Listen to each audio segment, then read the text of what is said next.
Hello guys, आज हामी यस भिडियोमा क्याप सेकेन्डको ट्याक्सेसनको डेफिनेसनहरू जुन चाहिँ इक्जाममा सोधिन्छ 4 वटा क्वेसन 2.5 मार्क्सको गरेर 10 मार्क्सको जुन डेफिनेसन पार्टको एउटा क्वेसन हुन्छ त्यहाँमा सोधिने सबै इम्पोर्टेन्ट क्वेसनहरू डिस्कस गर्न गएको छौँ।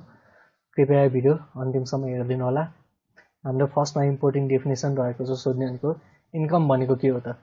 इन्कम भनेको total amount receive from business अथवा इम्प्लोइमेन्ट इन्भेस्टमेन्ट अथवा विनफल गेन भनेर लेख्नु पर्यो। Income denotes total receive which are included in calculation of taxable income under section 7, 8 and 9। Income भनेको चाहिँ टोटल रिसिभ हो जुन चाहिँ हामीले ट्याक्सेबल इन्कम क्यालकुलेसन गर्नमा इन्क्लुड गर्छौँ अन्डर सेक्सन 7, 8 एन्ड 9 भनेर लेख्नु पर्यो। 2 मार्क्समा 2.5 मार्क्समा क्वेसन सोध्छ। त्यसरी नेक्स्ट भनेको इन्कम इयर भनेको के हो। इन्कम इयर भनेको period from first day of Sawan of any year to last day of Asar of next year. यो भनेको चाहिँ साउनको पहिलो दिनको कुनै वर्षको अनि त्यसपछि असारको लास्ट दिन कुनै अर्को आर्थिक वर्षको भनेर लेख्नु पर्यो। त्यसैगरी विनफल गेन भनेको के हो त। विनफल गेन भनेको include income from lottery gift prizes tips and other similar casual income. यो भनेको चाहिँ हामीले लटरीबाट पाएको इन्कम हुनसक्छ, गिफ्टबाट पाएको इन्कम हुनसक्छ, कुनै प्राइजेस अर्न गरेको इन्कम हुनसक्छ, कोहीसँग टिप्स अथवा केही अरू क्याजुअल इन्कम जुन चाहिँ आकस्मिक लाभ भनेर आएको हुन्छ त्यस्तोलाई चाहिँ हामीले विनफल गेन भन्छौँ। त्यसरी any person paying casual gain to any other person has to deduct TDS at the rate 25%। कुनै पनि व्यक्तिले चाहिँ अरू व्यक्तिलाई क्याजुअल गेन पेड गर्दाखेरि चाहिँ उसले टिडिएस एट द रेट 25% चाहिँ काटेर पेड गर्नुपर्ने हुन्छ जुन चाहिँ फाइनल विथहोल्डिङ टिडिएस हुन्छ। त्यसै गरी in case payment related to national or international level awards, यदि पेमेन्ट चाहिँ नेसनल अथवा इन्टरनेसनल लेभल अवार्डको रिलेटेड हो भने के को हुनसक्छ त्यो नेसनल इन्टरनेसनल लेभल अवार्ड चाहिँ एउटा फर लिटरेचर हुनसक्छ, आर्ट कल्चर, त्यसै गरी गेमसँग रिलेटेड हुनसक्छ, साइन्ससँग टेक्नोलोजीसँग रिलेटेड हुनसक्छ अथवा पब्लिक एडमिनिस्ट्रेटिभ सेक्टरसँग रिलेटेड हुनसक्छ। Nepal government may waive the casual tax. यस्तो केसमा चाहिँ नेपाल गभर्मेन्टले चाहिँ क्याजुअल ट्याक्स नकाट भन्न पनि सक्छ। त्यसरी by publishing in Nepal gadget जुन चाहिँ नेपाल ग्याजेटमा पब्लिस गरिएको हुन्छ। त्यसै गरी प्रेजेन्टली चाहिँ के छ भने no windfall gain tax shall be levied on the national or international prizes up to 5 lakh receive. यदि कुनै व्यक्तिले चाहिँ नेसनल अथवा इन्टरनेसनल लेभल प्राइज 5 लाखको बराबरको पायो भने त्यसमा चाहिँ टिडिएस एट द रेट 25% नकाट्दा पनि हुन्छ भनेर भनेको छ। प्रोभाइडिङ कन्ट्रिब्युसन, यो चाहिँ जुन चाहिँ माथि लेखेको रिलेटेडसँग चाहिँ कन्ट्रिब्युसन हुनु पर्यो। लिटरेचर आर्ट कल्चरसँग रिलेटेड हुनु पर्यो अथवा गेम्स साइन्स एन्ड टेक्नोलोजीसँग रिलेटेड हुनु पर्यो अथवा पब्लिक एडमिनिस्ट्रेटिभ सेक्टरसँग रिलेटेड हुनु पर्यो। यदि कुनै व्यक्तिले 5 लाख रिसिभ गर्छ भने त्यस्तोमा चाहिँ टिडिएस एट द रेट 25% चाहिँ नकाट्दा पनि भयो। त्यसै गरी नेक्स्ट हाम्रो इम्पोर्टेन्ट डेफिनेसन भनेको ट्याक्सेबल इन्कम भनेको के हो। As per section 5 assessable income calculate under section 6 मा लेस गर्नु पर्यो के त डोनेसन अन्डर सेक्सन 12 अनुसार दिएको डोनेसन घटाउनु पर्यो। Contribution for heritage and protection of sport development under section 12 कुनै पनि कन्ट्रिब्युसन गरेको छ कुनै हेरिटेज अथवा प्रोटेक्सन स्पोर्ट डेभलपमेन्टको लागि 12A को सेक्सन अनुसार त्यो घटाउनु पर्यो। र contribution to prime minister fund or reconstruction fund, कुनै पनि प्राइम मिनिस्टर फन्डमा अथवा रिकन्स्ट्रक्सन फन्डमा कन्ट्रिब्युट गरेको छ भने एमाउन्ट त्यो डिडक्ट गर्नु पर्यो। र contribution to approve retirement fund under section 63, यदि एप्रुभ रिटायरमेन्ट फन्डमा अन्डर सेक्सन 63 कुनै कन्ट्रिब्युट गरेको छ भने यो एसेसेबल इन्कममा यिनीहरू लेस गरेर जुन इन्कम आउँछ त्यसैलाई हामीले ट्याक्सेबल इन्कम भनेर भन्नुहुन्छ। Therefore it is a taxable income भनेर लेख्नु पर्यो। त्यसरी एसेसेबल इन्कम भनेको त के हो। एसेसेबल इन्कम भनेको net income source in Nepal plus outside. यदि कुनै नेट इन्कम हामीले जुन चाहिँ नेपालमा कमाएको छौँ र आउटसाइडबाट कमाएको छौँ त्यसमा चाहिँ के लेस गर्नु पर्यो त ट्याक्स एक्जेन्ट इन्कम। कुनै एग्रिकल्चरबाट कमाएको अन्डर सेक्सन 12 मा डिफाइन गरेको छ। एग्रिकल्चरबाट कमाएको ट्याक्स एक्जेन्ट इन्कम छ भने त्यो घटाएर अथवा कोअपरेटिभको अन्डर सेक्सन 11 अनुसार कुनै कोअपरेटिभबाट कुनै ब्याजहरू कमाएको छौँ अन्डर सेक्सन 11 भने त्यो घटाएर र approve retirement fund under section 64 अनुसार चाहिँ घटाएर कुनै एमाउन्ट निक्लिन्छ भने नेट इन्कममा त्यसलाई नै एसेसेबल इन्कम भन्छौँ। त्यसैगरी हाम्रो नेक्स्ट डेफिनेसन छ ट्याक्स भनेको के हो। ट्याक्स भनेको means income tax impose under income tax act. यो भनेको चाहिँ इन्कम ट्याक्स जुन चाहिँ इन्कम ट्याक्स एक्ट अनुसार इम्पोज गरेको हो भनेर लेख्नु पर्यो। त्यसैगरी नेक्स्ट इम्पोर्टेन्ट डेफिनेसन डेब्ट क्लेम। डेब्ट क्लेम भनेको के हो, means right of any person to receive payment from any other person. यो भनेको चाहिँ कुनै व्यक्तिको राइट हो to receive payment from any other person, कुनै अरू व्यक्तिसम्म कुनै पेमेन्ट रिसिभ गर्ने। यो टर्मले चाहिँ के इन्क्लुड गर्छ त, right to receive deposit made in bank and financial institution. यदि कुनै व्यक्तिले डिपोजिट गरेको छ कुनै ब्याङ्क एन्ड फाइनेन्सियल इन्स्टिट्युसनमा, त्यस्तो डिपोजिट रिसिभ गर्ने राइटलाई नि डेब्ट क्लेम भनिन्छ। Right to receive such which such person entitle to as sector. कुनै यस्तो पेमेन्ट रिसिभ गर्ने राइट जुन चाहिँ त्यो पर्सन चाहिँ इन्टाइटल छ रिसिभ गर्ने, त्यस्तोलाई पनि डेब्ट क्लेममा राखिएको छ। त्यसैगरी नेक्स्ट हाम्रो इम्पोर्टेन्ट डेफिनेसन भनेको एक्जाम्पल अर्गनाइजेसन। यो आइदर 2 मार्क्समा पनि सोध्न सक्छ, 5 मार्क्समा पनि तपाईँलाई यो क्वेसन आउन सक्छ। What do mean by example organisation. के हो त एक्जाम्पल अर्गनाइजेसन भनेको? यो भनेको means the following entity. Example organisation means the following entity भनेर लेख्नु पर्यो। एउटा एनआरबी नेपाल राष्ट्र ब्याङ्क अथवा गभर्मेन्ट अफ नेपाल हुनुभयो, VDC municipality or DDC village development committee, municipality or DDC भनेको डिस्ट्रिक्ट डेभलपमेन्ट कमिटी। त्यसैगरी political parties register in election company. कुनै पनि पोलिटिकल पार्टी जुन चाहिँ इलेक्सन कमिसन अन्तर्गत चाहिँ रजिस्टर छ भने त्यो पनि एक्जाम्पल अर्गनाइजेसनभित्र पर्ने भयो। त्यसैगरी amateur sport organisation so form with view to protect sport related facility. कुनै स्पोर्ट अर्गनाइजेसन जुन चाहिँ स्पोर्ट रिलेटेड फेसिलिटी प्रोटेक्ट गर्ने उद्देश्यले खोलिएको छ भने त्यस्तोलाई पनि एक्जाम्पल अर्गनाइजेसन भनिन्छ। र that the organisation or its member does not derive profit. यस्तो अर्गनाइजेसनको ले चाहिँ अथवा यस्तो अर्गनाइजेसनको मेम्बरले चाहिँ कुनै पनि प्रफिट डिराइभ गर्दैन भने त्यस्तो सोसियल स्पोर्ट अर्गनाइजेसनलाई चाहिँ एक्जाम्पल अर्गनाइजेसन अन्तर्गत राखिएको छ। त्यसैगरी अर्को भनेको सोसल अर रिलिजियस अर्गनाइजेसन हुनसक्छ, च्यारिटेबल अर्गनाइजेसन हुन्छ establish with non profit motive. जुन चाहिँ नन प्रफिट मोटिभले चाहिँ इस्टाब्लिस भएको छ र अदर एज प्रिस्क्राइब भनेर लेखिदिनु पर्यो। Provided that in case any person has derive any benefit from the property of organisation. यदि कुनै व्यक्तिले चाहिँ कुनै बेनिफिट डिराइभ गर्यो अर्गनाइजेसनको प्रपर्टीबाट भने except in case discharging it function and objective organisation. यो चाहिँ कुन केसमा चाहिँ एक्सेप्ट हुन एक्जेम्सन हुनसक्छ भने यदि उसले चाहिँ यो काम चाहिँ आफ्नो फङ्सन अथवा अर्गनाइजेसनको अब्जेक्टिभ अनुसार गरेको भने त्यस्तो बेला चाहिँ tax exempt shall not be granted. यदि त्यस्तो काम गरेको छ भने ट्याक्स एक्जाम चाहिँ ग्रान्टेड दिँदैन। यदि अर्गनाइजेसनको कुनै प्रपर्टीबाट बेनिफिट डिराइभ गर्न खोजेको छ भने एक्सेप्ट कुन केसमा चाहिँ discharging it function and objective of organisation. त्यसैले हाम्रो नेक्स्ट इम्पोर्टेन्ट डेफिनेसन भनेको रोयल्टी भनेको के हो त? रोयल्टी भनेको means any payment under the lease of intangible property. कुनै पनि पेमेन्ट जुन चाहिँ हामीले इन्टेन्जिबल प्रपर्टीको अन्तर्गत लिज पेमेन्ट गर्छ भने त्यसलाई रोयल्टी भन्छौँ। प्रोभाइडेड द्याट यो टर्मले अझ के इन्क्लुड गर्छ भने any payment made for natural resource. कुनै नेचुरल रिसोर्सेसको लागि हामीले पेमेन्ट गर्छ भने त्यो पनि रोयल्टी अन्तर्गत नै पर्ने भयो। त्यसै गरी इन्ट्रेस्ट भनेको के हो? Next definition interest means the following payment or profit. यो भनेको फलोइङ पेमेन्ट हुनसक्छ अथवा प्रफिट हुनसक्छ।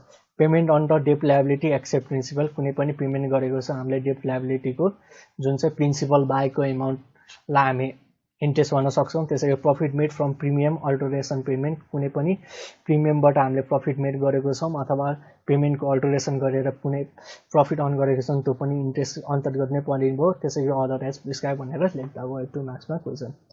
त्यसैले हाम्रो नेक्स्ट इम्पोर्टेन्ट डेफिनेसन भनेको लिज भनेको के हो त? लिज भनेको provisional right of any person. यो भनेको कुनै व्यक्तिको प्रोभिजनल राइट हो to enjoy or use property.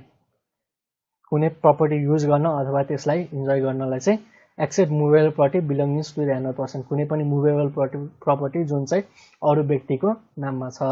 त्यसै गरी दिस टर्म अल्सो इन्क्लुड। यो टर्ममा चाहिँ लिजमा के इन्क्लुड छ त? एउटा रेन्ट एग्रिमेन्ट हुनसक्छ, रोयल्टी एग्रिमेन्ट हुनसक्छ एटसेट्रा भनेर लेख्नु पर्यो। त्यसै गरी हाम्रो नेक्स्ट इम्पोर्टेन्ट डेफिनेसन भनेको रेन्ट भनेको के हो? रेन्ट भनेको means premium receive for house rent as well as lease of tangible asset. यो भनेको चाहिँ हामीले हाउस रेन्ट अन्तर्गत रिसिभ गरेको प्रिमियम हुनसक्छ अथवा चाहिँ टेन्जिबल एसेटसँग रिलेटेड कुनै लिज हुनसक्छ। Provided that not include.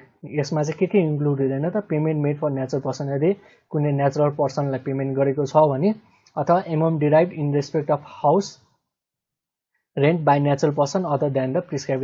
यदि कुनै पनि हाउस रेन्ट चाहिँ हामीले नेचुरल पर्सनले चाहिँ रिसिभ गरेको छ अदर देन द इन्टिटी नभएर चाहिँ। त्यसै गरी अर्को इम्पोर्टेन्ट डेफिनेसन भनेको डिभिडेन्ड भनेको के हो? डिभिडेन्ड भनेको means distribution to be made by the entity हो भनेको चाहिँ distribution to be made by the entity हो भनेर लेखिदिनु पर्यो। त्यसै पर्सन भनेको के हो त means natural person or entity. Person भनेको कुनै नेचरल पर्सन हुनसक्छ अथवा एन्टिटी हुनसक्छ। यो अर्को इम्पोर्टेन्ट डेफिनेसन भयो। अकुपेसन भनेको के हो? अकुपेसन भनेको means any kind of industry business etcetera.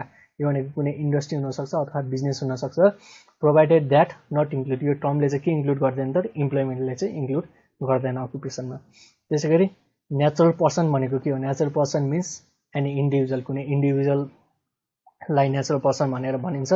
यो टर्मले चाहिँ के इन्क्लुड गर्छ भने एउटा sole proprietorship owned by the individual whether registered or not. कुनै सोल प्रोप्राइटरसिप फर्म जुन चाहिँ कुनै इन्डिभिजुअलले अन गरेको छ, आइदर त्यो रजिस्टर होस् या नहोस्, त्यसलाई पनि हामी नेचरल पर्सन अन्तर्गत नै राख्ने भयो। त्यसै गरी spouse so selected under section 50। कुनै पनि स्पाउस जो चाहिँ अन्डर सेक्सन 50 अनुसार सेलेक्टेड छ भने त्यसलाई पनि हामी सिंगल अथवा इन्डिभिजुअल भनेर कन्सिडर गर्छौँ, त्यसलाई नै नेचरल पर्सन भन्छौँ। त्यसैले हाम्रो पेमेन्ट भनेको के हो त means transfer of money and asset liability by a person to another person. यो भनेको चाहिँ कुनै व्यक्तिलाई हामीले मनी ट्रान्सफर गरेको अथवा एसेट अथवा ल्याबिलिटी ट्रान्सफर गरेको हो भनेर भन्नु पर्यो। त्यसै गरी बिजनेस एसेट भनेको an asset use in a business. जुन एसेट चाहिँ हामी बिजनेसमा युज गर्छौँ त्यसलाई हामी बिजनेस एसेट भनेर लेख्नु पर्यो। त्यसरी प्रोभाइडेड द्याट नट इन्क्लुड। यो टर्ममा चाहिँ के इन्क्लुड हुँदैन बिजनेस एसेटमा त एउटा ट्रेडिङ स्टक भनेको बिजनेस एसेटमा आउँदैन। त्यसरी डिप्रिसिएबल एसेट पनि बिजनेस एसेटमा आउँदैन र यिनीहरू लेख्नु पर्यो बिजनेस एसेटको डेफिनेसन। त्यसरी ट्रेडिङ स्टक भनेको के हो? ट्रेडिङ स्टक भनेको asset owned by a person and for sale in ordinary course of business WIP of such asset. कुनै पनि एसेट चाहिँ कुनै व्यक्तिले अन गरेको छ जुन चाहिँ अर्डिनरी कोर्स अफ बिजनेस एक्टिभिटीमा चाहिँ बेच्नलाई राखिएको हो भने त्यस्तोलाई चाहिँ हामी ट्रेडिङ स्टक भन्छौँ, जुनमा चाहिँ डब्लुआइपी त्यो एसेटको डब्लुआइपी पनि इन्क्लुड हुन्छ। त्यसै गरी प्रोभाइडेड द्याट नट इन्क्लुड। यो ट्रेडिङ स्टकमा चाहिँ के इन्क्लुड हुँदैन त an asset in foreign currency. कुनै पनि एसेट जुन चाहिँ फरेन करेन्सीमा चाहिँ डिराइभ गरेर राखिएको छ भने त्यसलाई चाहिँ हामी ट्रेडिङ स्टक भनेर भन्दैनौँ। त्यसै गरी नेक्स्ट इम्पोर्टेन्ट डिफिनेसन भनेको डिप्रिसिएबल एसेट भनेको के हो? डिप्रिसिएबल एसेट भनेको means any asset which is use for generating of income from business or investment. यो भनेको कुनै यस्तो एसेट हो जुन चाहिँ हामीले बिजनेसको इन्कम जेनेरेट गर्न अथवा इन्भेस्टमेन्टबाट इन्कम जेनेरेट गर्नलाई युज गरेको एसेट हो। यो भनेको चाहिँ and which value decline due to यसको भ्यालु चाहिँ डिक्लाइन हुन्छ के कारणले त एउटा वेयर एन्ड टियरको कारणले, अब्सोलेन्सको कारणले, त्यसै गरी पासिङ अफ टाइमको कारणले, टाइम पासेस गरेको अनुसारले पनि यसको value day by day decrease हुन्छ। त्यसै गरी प्रोभाइडेड द्याट यसमा चाहिँ के इन्क्लुड हुँदैन त ट्रेडिङ स्टक भनेर लेख्नु पर्यो। त्यसै गरी इन्भेस्टमेन्ट भनेको के हो त? इन्भेस्टमेन्ट भनेको act of holding one or more properties or investing such properties. यो भनेको चाहिँ कुनै एउटा अथवा त्योभन्दा बेसी प्रपर्टिज होल्ड गर्ने अथवा त्यो प्रपर्टी चाहिँ प्रपर्टीमा चाहिँ इन्भेस्टमेन्ट गर्ने भनेको हो। Except employment or occupation. Investment भनेको चाहिँ एक्सेप्ट इम्प्लोइमेन्ट अर अकुपेसन हुने भयो। त्यसै गरी holding any property use by owner their own in personal use. कुनै पनि यस्तो प्रपर्टी जुन चाहिँ अनरले युज गरिरहेको छ भने त्यसलाई नै इन्भेस्टमेन्ट अन्तर्गत मानिएन। त्यसै गरी provided that holding NBCA shall be deemed as investment. कुनै पनि एनबिसिए भनेको नन बिजनेस चार्जेबल एसेट चाहिँ हामीले होल्ड गरेको छ भने त्यो पनि हाम्रो इन्भेस्टमेन्ट अन्तर्गत नै पर्ने भयो। त्यसै गरी इन्भेस्टमेन्ट इन्सुरेन्सको डेफिनेसन। इन्भेस्टमेन्ट इन्सुरेन्स भनेको any of the following insurance. के त एउटा insurance against death of insurer or associate person of insure. कुनै पनि हामीले इन्सुरेन्स गरेको छौँ कुनै व्यक्तिको डेथको अथवा उसको त्यो व्यक्तिको एसोसिएट पर्सनको भने त्यसलाई हामी इन्भेस्टमेन्ट इन्सुरेन्समा भन्छौँ। त्यसै गरी provided that period of insurance contract shall be at least 5 years.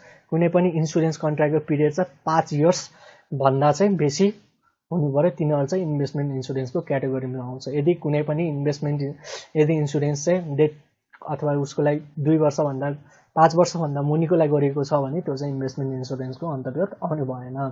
त्यसै गरी एक्सेप्सनल सर्कमस्टान्सेस केलाई दिएको छ भने insurance so made that money paid to the insured in the future. यो भनेको चाहिँ इन्सुरेन्स यसरी मेड गरेको छ कि इन नियर फ्युचर चाहिँ सम मनी पेड चाहिँ गर्छौँ भने इन्स्योर्डलाई। त्यसै गरी ट्रस्टी भनेको के हो त? ट्रस्टी भनेको means an individual guthi corporate body holding asset in fiduciary capacity. यो भनेको चाहिँ कुनै इन्डिभिजुअल हुनसक्छ, गुटी हुनसक्छ अथवा कर्पोरेट बडी हुनसक्छ जसले चाहिँ कुनै एसेट होल्ड गरिरहेको छ एज अ फिड्युसरी क्यापेसिटी अन्तर्गत। त्यसै गरी वेदर हेल्ड यसले चाहिँ ट्रस्टीले चाहिँ आइदर अलोन अथवा जोइन्टली होल्ड गर्न सक्छ त्यो asset in fiduciary capacity with other individual or corporate body, कुनै अरू इन्डिभिजुअलसँग कम्बाइन भएर अथवा कर्पोरेट बडीसँग कम्बाइन भएर त्यो एसेट होल्ड गरेको हुनसक्छ फिड्युसरी क्यापेसिटीमा। यानि यो ट्रस्टीमा अल्सो के इन्क्लुड हुन्छ त, एउटा लिक्विडेटर हुनसक्छ, ट्रस्टी रिसिभर हुनसक्छ, त्यसैगरी एडमिनिस्ट्रेटर हुनसक्छ अफ डिसिज इन्डिभिजुअल स्टेटको। त्यसैगरी कम्पनी भनेको के हो त, एनी कम्पनी इन्कर्पोरेटेड अन्डर कम्पनीज ल इन्फोर्स, कुनै पनि कम्पनी जुन चाहिँ कम्पनी ल इन्फोर्सको अनुसार इन्कर्पोरेट भएको त्यसलाई चाहिँ हामी कम्पनी भन्छौँ। दिस टर्म अल्सो इन्क्लुडेड, टर्ममा के इन्क्लुड छ त, partnership firm considering 20 or more partner whether registered or not, कुनै पनि पार्टनरसिप फर्म जुन चाहिँ 20 अथवा त्योभन्दा बेसी पार्टनर छ भने आइदर रजिस्टर होस् या नहोस् त्यो पनि कम्पनी अन्तर्गत नै पर्ने भयो। त्यसैगरी यसमा चाहिँ एनी फरेन कम्पनी, कुनै फरेन कम्पनी छ भने त्यो पनि कम्पनी अन्तर्गत नै पर्ने भयो। त्यसैगरी any other foreign institution as specified by DG, कुनै अरू फरेन इन्स्टिट्युसन हुनसक्छ जुन चाहिँ डिजीले स्पेसाइज गरेको हुनसक्छ, त्यो पनि कम्पनीकै अन्तर्गत पर्ने भयो। त्यसैगरी हाम्रो नेक्स्ट इम्पोर्टेन्ट डेफिनेसन, यो आइदर 5 मार्क्समा सोध्न सक्छ अथवा यसबाट कुनै केस स्टडी बनाएर पनि सोध्न सक्छ तपाईँलाई, अदरवाइज अथवा 2 मार्क्समा नि क्वेसन सोध्न सक्छ। पर्मानेन्ट इस्टाब्लिसमेन्ट भनेको के हो त, means a place where any person carried on a business fully or partly, भनेको त कुनै एउटा ठाउँ हो जहाँ चाहिँ कुनै व्यक्तिले बिजनेस फुल्ली अथवा पार्टली क्यारी गर्छ। अनि यसमा चाहिँ के इन्क्लुड हुन्छ त, place where any person main equipment or machinery is install, place जहाँ चाहिँ त्यो व्यक्तिको कुनै मेन मेसिनरी अथवा इक्विपमेन्ट चाहिँ इन्स्टल गरेको छ।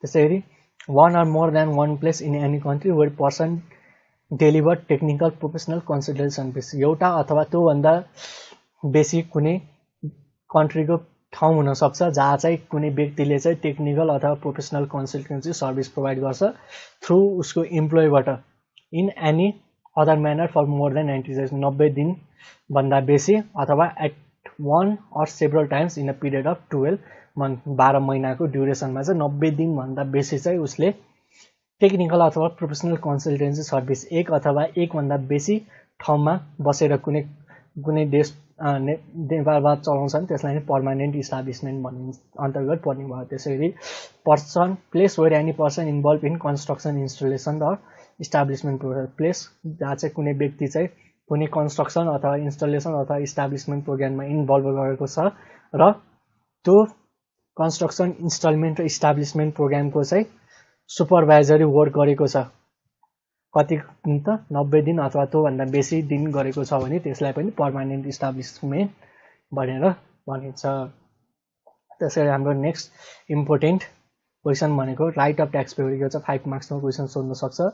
के हो त ट्याक्स पेयरको rights, as per section 74 the following are the right of taxpayer, लेख्नु पर्यो के त, टु गेट रेस्पेक्टफुल बिहेभियर, कुनै पनि रेस्पेक्टफुल बिहेभियर पाउने एउटा राइट हो। त्यसैगरी to receive any information related to tax, कुनै ट्याक्स रिलेटेड इन्फर्मेसन छ भने त्यो पनि रिसिभ गर्ने एउटा राइट हो ट्याक्स पेयरको। त्यसै to keep privacy in respect of tax matter, कुनै पनि ट्याक्स म्याटरको रिलेटेड कुरा छ भने त्यसलाई प्राइभेसी सिक्रेट राख्ने काम पनि सिक्रेट पनि राख्न एउटा राइट हो। त्यसैले to appoint lawyer or auditor for defence, कुनै पनि ट्याक्स रिलेटेड वर्कमा चाहिँ लयरलाई एपोइन्ट गर्ने अथवा अडिटरलाई डिफेन्सको लागि एपोइन्ट गर्ने एउटा राइट पनि ट्याक्स पेयरको हो भनेर लेख्नु पर्यो। त्यसैगरी रुल अफ प्राइभेसी भनेको के हो, यो पनि 5 मार्क्समा सोध्न सक्छ। 84 अनुसार as per section 84 rule of privacy means every officer who get any document or information coming on to his position or knowledge, कुनै पनि अफिसर जसले चाहिँ कुनै डकुमेन्ट अथवा इन्फर्मेसन उसको पोजिसन अथवा नलेजमा चाहिँ अब्टेन गर्छ भने त्यसलाई चाहिँ स्याल keep it secretly while performing duties under this act, उसले चाहिँ त्यो डकुमेन्ट र इन्फर्मेसन चाहिँ सेक्रेटली राख्नु पर्यो आफ्नो ड्युटिज यो एक्ट अन्तर्गत चाहिँ पर्फर्म गर्दाखेरि। त्यसैगरी यसको एक्सेप्सन के दिएको छ भने in the following circumstances sharing of information allowed, यो सर्कमस्टान्सेसमा चाहिँ इन्फर्मेसन सेयरिङ अलाउड हुन्छ। कसलाई त एउटा टु फाइनेन्स मिनिस्टर, फाइनेन्स मिनिस्टरलाई इन्फर्मेसन दिनु पर्यो भने त्यो पनि सेयर गर्न अलाउड हुन्छ त्यो अफिसरलाई। त्यसै to court of revenue tribunal in process of proceeding, revenue ट्रिब्युनलको कोर्टलाई इन्फर्मेसन चाह्यो भने यदि प्रोसिडिङको केसमा त्यो बेला पनि इन्फर्मेसन सेयर गर्न अलाउड हुन्छ। त्यसै to person in service of government for revenue or statistical related work, कुनै पनि गभर्नमेन्ट अफिसर जुन चाहिँ रेभिन्यूसँग रिलेटेड छ अथवा रेभिन्यू मिन्स ट्याक्ससँग रिलेटेड छ अथवा स्ट्याटिकल रिलेटेड वर्डसँग रिलेटेड अफिसरलाई इन्फर्मेसन माग्यो भने त्यति बेला पनि उसले सेयर गर्न सक्छ त्यो इन्फर्मेसनहरू। त्यसैगरी to competent authority of foreign government, कुनै पनि कम्पिटेन्ट अथोरिटी जो चाहिँ फरेन गभर्नमेन्ट अन्तर्गत छ under international treaties to the extent permitted in the agreement, कतिसम्म एक्सटेन्ड गरेको छ त इन्फर्मेसन सेयर गर्ने त्यो एग्रिमेन्टमा, त्यो अनुसार चाहिँ उसले इन्फर्मेसन सेयर गर्न सक्छ। त्यसैले हाम्रो नेक्स्ट इम्पोर्टेन्ट क्वेसन छ maintenance of document, what are the provision related to the maintenance of the document भनेर 5 मार्क्समा क्वेसन सोध्न सक्छ। As per section 81 the following are the provision related to the maintenance of the document भनेर कसरी describe गर्नुपर्छ। Every person who are liable to pay tax under this act must maintain following necessary document in Nepali or English language. जो व्यक्ति चाहिँ tax act अनुसार चाहिँ tax paid गर्न liable छ उनीहरूले चाहिँ डकुमेन्ट मस्ट मेन्टेन गर्नुपर्छ, आइदर नेपाली ल्याङ्ग्वेजमा होस् अथवा इङ्ग्लिस ल्याङ्ग्वेजमा होस्। र त्यसलाई के गर्नुपर्छ, must keep safely for 5 years। यो डकुमेन्टलाई चाहिँ 5 वर्षसम्म, कुनै पनि आर्थिक वर्षको डकुमेन्ट चाहिँ सपोज 2070 को डकुमेन्ट चाहिँ तपाईँले 2075 सम्म सेफली राख्नुपर्ने हुन्छ from date of expiry of concern fiscal year भनेर भनेको छ। त्यसैगरी except otherwise prescribe by department through in return notice, कुनै रिटर्न नोटिस निकालेको सर्कमस्टान्सेस बाहेक छ। यो भनेको जेनरल सर्कमस्टान्सेसमा चाहिँ 5 वर्ष चाहिँ तपाईँले मिनिमम चाहिँ कुनै पनि डकुमेन्ट जुन चाहिँ इङ्ग्लिस अथवा नेपाली ल्याङ्ग्वेजमा मेन्टेन गरेर राख्नु भएको छ त्यो चाहिँ सेफली राख्नु पर्यो।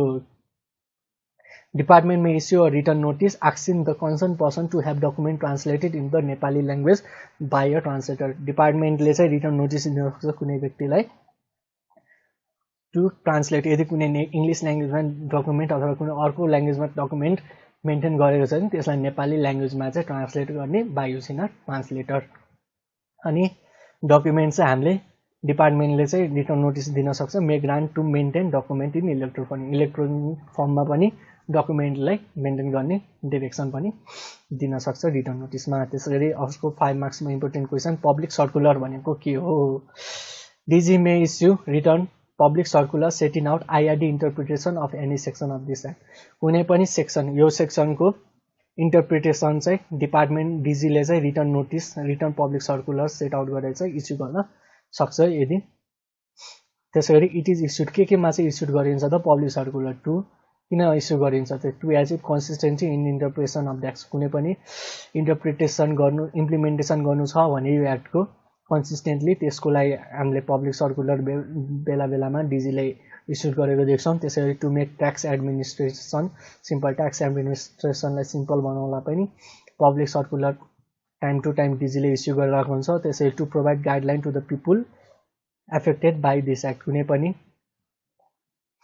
व्यक्ति जुन चाहिँ ट्याक्सबाट यो एक्टबाट एफेक्टेड छ भने उसलाई चाहिँ गाइडलाइन दिने काम पनि गर्छ, इन्क्लुडिङ आइआरडी अथवा आइआरओज हुनसक्छ, इनल्यान्ड रेभिन्यू अफिस अथवा इनल्यान्ड रेभिन्यू डिपार्टमेन्ट। त्यसरी IRD shall make available to public through its website national local news paper.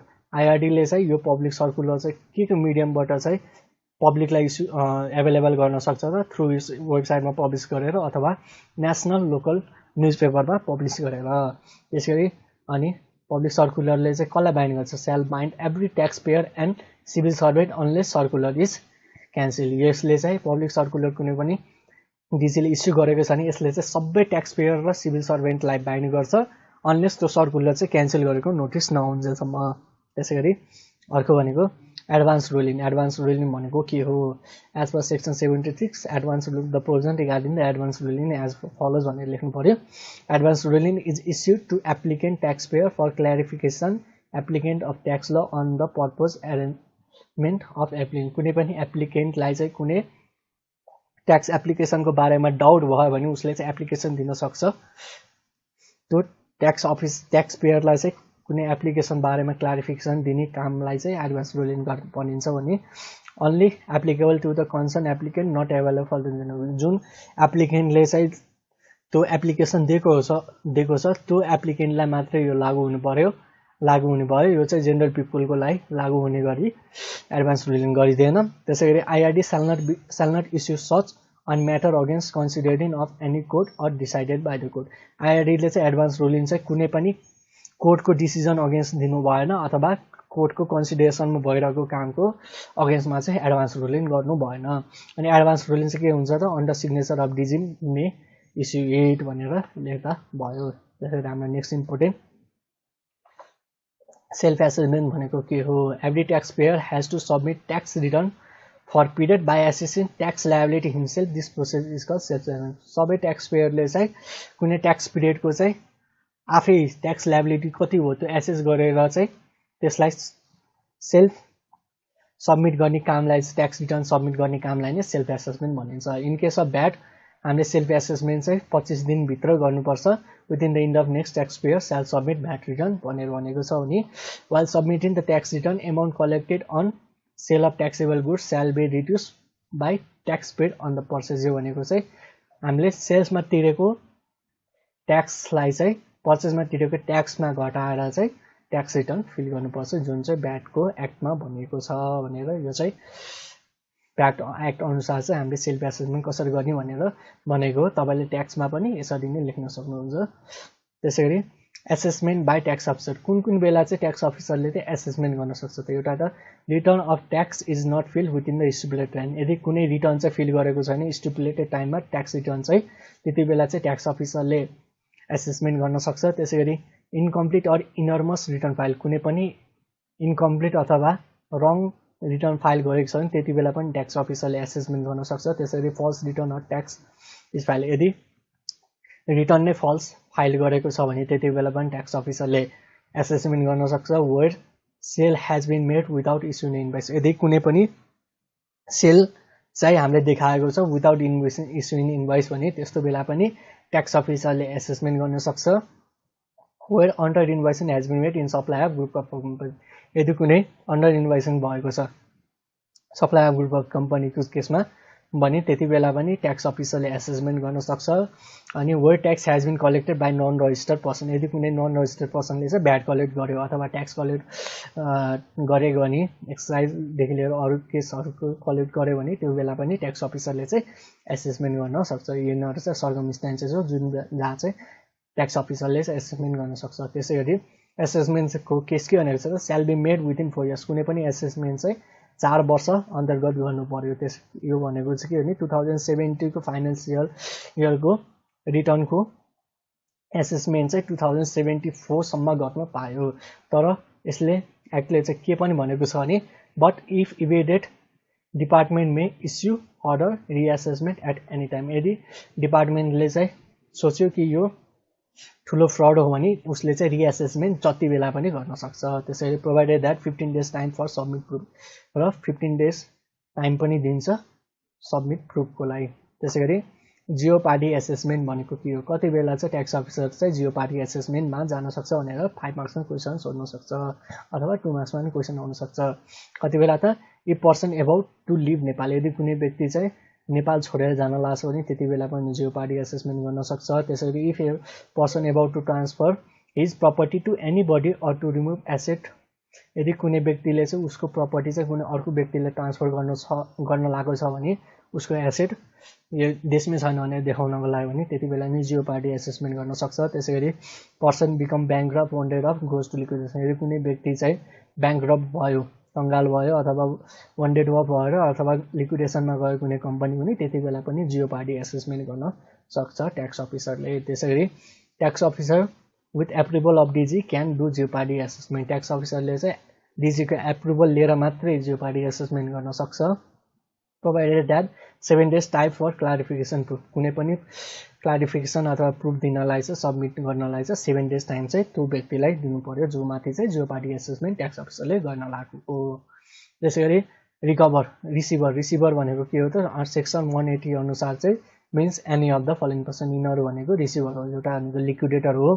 त्यसै गरी receiver appointed out of court or by court in respect of any asset or entity. कुनै पनि court अन्तर्गत चाहिँ एउटा receiver appoint भएकोलाई पनि receiver भनिन्छ। फर कसको लागि चाहिँ कुनै इन्टिटी अथवा एसेटको डिस्चार्ज गर्नलाई। त्यसरी मोर्टगेज इन पोजेसनलाई पनि रिसिभर भनिन्छ। भने executor or director of deceased individual स्टेटलाई पनि रिसिभर भनिन्छ person conducting affairs of an incapacity individual कुनै पनि इन्क्यापेसिटी इन्डिभिजुअलको चाहिँ कुनै कामहरू कुनै व्यक्तिले गरिरहेको छ उसलाई पनि रिसिभरकै ग्रुपमा राखिएको छ त्यसैगरी next important question administrative review सबभन्दा इम्पोर्टेन्ट क्वेसन ट्याक्स पेयर कति बेला चाहिँ एडमिनिस्ट्रेटिभ रिभ्यूमा जान सक्छ त tax payer who do not satisfied with the decision of tax officer can file application for administrative review कुनै पनि ट्याक्स पेयर चाहिँ जो चाहिँ ट्याक्स अफिसरको डिसिजनबाट चाहिँ सेटिस्फाई छैन भने ऊ चाहिँ एप्लिकेसन दिन सक्छ एडमिनिस्ट्रेटिभ रिभ्यूको लागि अनि application should submitted to DG within 30 days of receiver decision कुनै पनि डिसिजन जुन चाहिँ ट्याक्स अफिसरले दिएको छ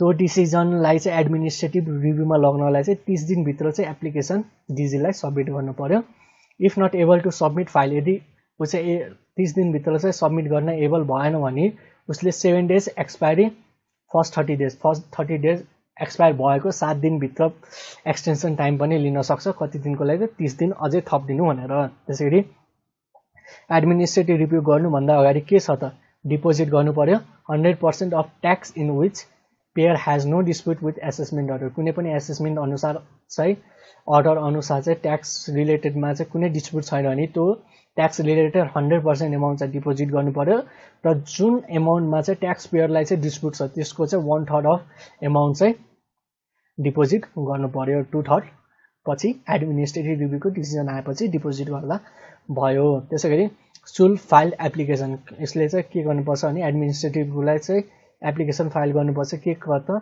specific ground on which objection कुन ग्राउन्डमा चाहिँ तपाईले यो एप्लिकेसन फाइल गरेको त्यो ग्राउन्ड चाहिँ स्पेसिफाई गर्नुपर्ने हुन्छ जुन चाहिँ पर्टिकुलर सेक्सन हुन सक्छ रुल्स हुन सक्छ सर्कुलरको डिसिजन हुन सक्छ अथवा कोर्टको डिसिजन हुन सक्छ त्यसैगरी DG have to do decision within the 6 days of receive notice कुनै पनि एप्लिकेसन एडमिनिस्ट्रेटिभ रिभ्यूबाट एडमिनिस्ट्रेटिभ रिभ्यूको लागि रिसिभ गरेको छ भने डिजीले चाहिँ 60 दिनभित्र चाहिँ डिसिजन गर्नु पर्यो त्यसैगरी एपिल टु रेभिन्यू ट्रिब्युनल कति बेला चाहिँ रेभिन्यू ट्रिब्युनलमा एपिल गर्न सक्छ भनेर 5 मार्क्समा क्वेसन सोध्न सक्छ tax payer who do not satisfy with the decision of administrative review can file an application for administrative review जो ट्याक्स पेयर चाहिँ एडमिनिस्ट्रेटिभ रिभ्यूको डिसिजनबाट सेटिस्फाई छैन जुन चाहिँ यहाँ माथिको एडमिनिस्ट्रेटिभ रिभ्यूबाट डिसिजनबाट सेटिस्फाई भएन भने उसले चाहिँ एप्लिकेसन फाइल गर्न सक्छ फर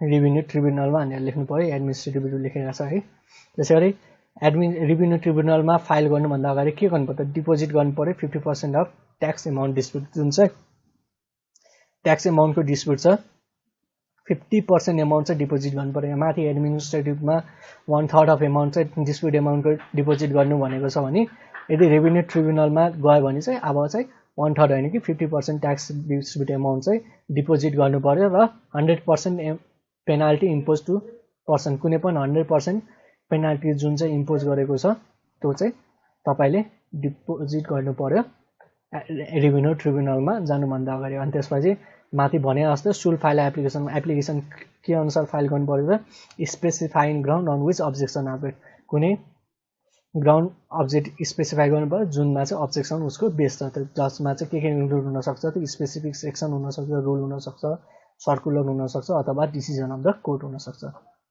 त्यसैगरी डिसिजन भनेको generally decision of revenue tribunal भनेको फाइनल हुन्छ but appeal in if supreme court is possible in special circumstances but हामीले सुप्रिम कोर्टमा पनि एपिल गर्न सक्छौँ बट इन स्पेशल सर्कमस्टान्सेस जुन चाहिँ रेभिन्यू ट्रिब्युनल एक्ट 2031 को सेक्सन 8 मा प्रोभाइड गरेको छ त्यसैगरी हाम्रो नेक्स्ट इम्पोर्टेन्ट क्वेसन भनेको रेसिडेन्टल स्ट्याटस कति बेला चाहिँ कुनै ट्याक्स पेयर चाहिँ रेसिडेन्टल हुन्छ त त्यो नेपालको त्यसैगरी यसमा चाहिँ के छ भने the residential status of an individual is determine as below individual stay for more than 183 days in Nepal in a period of consecutive 365 days 365 दिनमा चाहिँ 183 डेज चाहिँ कन्जुकेटिभ कुनै इन्डिभिजुअल चाहिँ नेपालमा बसेको छ भने ऊ रेसिडेन्ट हुन्छ त्यहाँको त्यसरी if normal place of abode in Nepal कुनै व्यक्तिको चाहिँ नर्मल प्लेस चाहिँ नेपालमै छ भने त्यो पनि रेसिडेन्ट हुन्छ नेपालकै if a person is employed of Nepal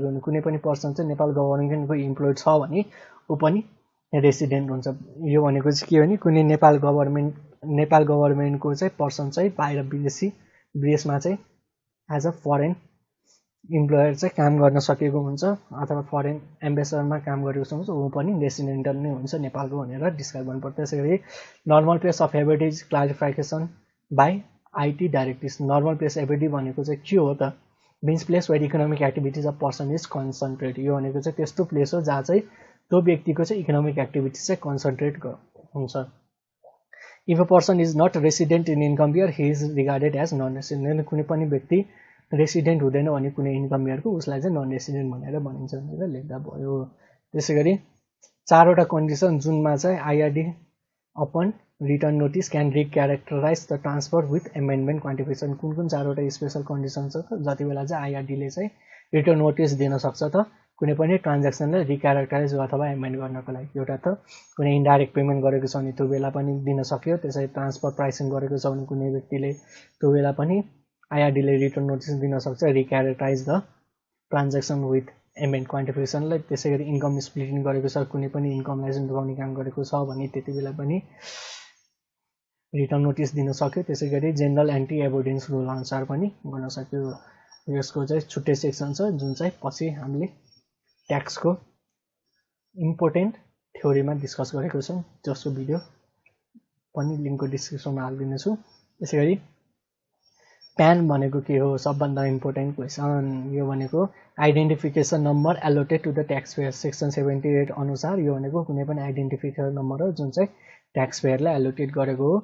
आइआरडी may prescribe that PAN holder has to mention its PAN on tax return other statement or account document to be submitted as per this act.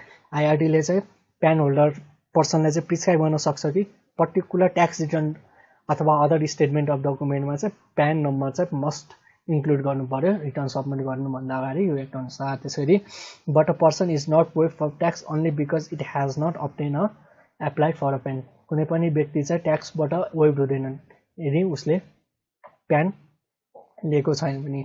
अनि may issue PAN or receipt of application. कुनै पनि व्यक्तिले चाहिँ कसरी चाहिँ PAN receive गर्न सक्छ? एउटा त रिसिभ गर्ने application and PAN shall follow the procedure of providing PAN or as said by the act. अनि पर्सन जसले चाहिँ फलो गरेको छ procedure providing PAN as said this act. PAN कसरी लिने भन्ने एउटा भिडियो पनि मैले बनाएको छु, त्यो पनि लिङ्कको डिस्क्रिप्सनमा राखिदिनेछु, त्यो पनि हेर्नु होला कसरी चाहिँ हामीले प्यानको लागि एप्लाई गर्न सक्छौँ त आइआरडीमा। त्यसै गरी नेक्स्ट हाम्रो इम्पोर्टेन्ट टपिक भनेको एनबिसिए। यो भनेको नि 5 marks as per section 2 of act. NBCA means के हो त? एउटा ल्यान्ड हुनसक्छ, बिल्डिङ हुनसक्छ, interest or security in an entity. कुनै पनि सेक्युरिटी जुन चाहिँ एन्टिटीमा हामीले इन्भेस्ट गरेको छौँ। त्यसरी यो भनेको अदर देन फलोइङ एसेट। यो एसेट बाहेक चाहिँ एनबिसिए हो। एउटा त business asset, depreciable asset or trade in stock छ भने त्यो एनबिसिए अन्तर्गत परेन। त्यसरी private building of natural person that has own. कुनै पनि प्राइभेट बिल्डिङ जुन चाहिँ नेचुरल पर्सनले चाहिँ कन्टिन्युसली 3 वर्षसम्म अन गरेको छ भने त्यो पनि एनबिसिएको अन्तर्गत आउनु भएन। त्यसगरी live by the individual continuously or independent for total 10 इयर्सहरूमा। कुनै पनि इन्डिभिजुअल चाहिँ कन्टिन्युसली अर बिचबिचमा चाहिँ 10 वर्षको ड्युरेसनमा बसेको छ भने त्यो पनि एनबिसिएमा आउनु भएन। त्यसरी explanation for the purpose of this clause. Private building भनेको के हो त? प्राइभेट बिल्डिङ भनेको building and lot land area covered by building or one ropani land. कुनै पनि एरिया जुन चाहिँ बिल्डिङले कभर गरेको छ त्यसलाई प्राइभेट बिल्डिङ एरिया भनिन्छ, अथवा वान रोपनी ल्यान्डमा भएको बिल्डिङ जुन चाहिँ सानो आउँछ त्यसलाई नै प्राइभेट बिल्डिङ ल्यान्ड भनेर एक्टले क्लारिफिकेसन दिएको छ। त्यसै गरी अर्को भनेको हाम्रो 1 को भयो। त्यसमा अब 3 मा के छ? Interest of beneficiary in retirement. कुनै पनि बेनिफिसियरी रिटायरमेन्ट फन्डमा इन्ट्रेस्ट छ भने त्यो पनि एनबिसिए अन्तर्गत नै पर्ने हो। त्यसै land and building and private building of natural person dispose for less than 10 years. माथि भने अनुसार नै तपाईँले अब कुनै पनि ल्यान्ड एन्ड बिल्डिङ जुन चाहिँ प्राइभेट बिल्डिङ कुनै नेचुरल पर्सनले अन गरेको छ र त्यो 10 वर्ष अन गर्नुभन्दा अगाडि डिस्पोज गर्यो भने त्यो पनि एनबिसिए अन्तर्गत नै पर्ने हो। त्यसगरी asset that is dispose of by way of transfer. कुनै पनि एसेट जुन चाहिँ डिस्पोज गरेको छ ट्रान्सफर गरेर other than sale and purchase within 3 generation. 3 जेनेरेसनको मा बेचे अथवा पर्चेज गरेको अनुसार भने त्यो पनि एनबिसिए अन्तर्गत नै पर्ने भयो। यो तपाईँलाई 5 मार्क्स एउटा इम्पोर्टेन्ट क्वेसन हो। योसँग रिलेटेड तपाईँलाई ट्याक्स क्यालकुलेसन पनि सोध्न सक्छ जुन चाहिँ 95 को मा डिफाइन गरेको छ। यसको पनि छुट्टै भिडियो बनाएको छु, त्यो पनि हेर्नु होला, जुन लिङ्कको डिस्क्रिप्सनमा हालिदिन्छु। त्यसै गरी thank you, hope you enjoy learning. यदि यो PDF चाहिएमा म तपाईँलाई मेल गरिदिन सक्छु मेरो फ्री टाइममा। Best of luck for your exam. Enjoy the day and have a good day. Thank you.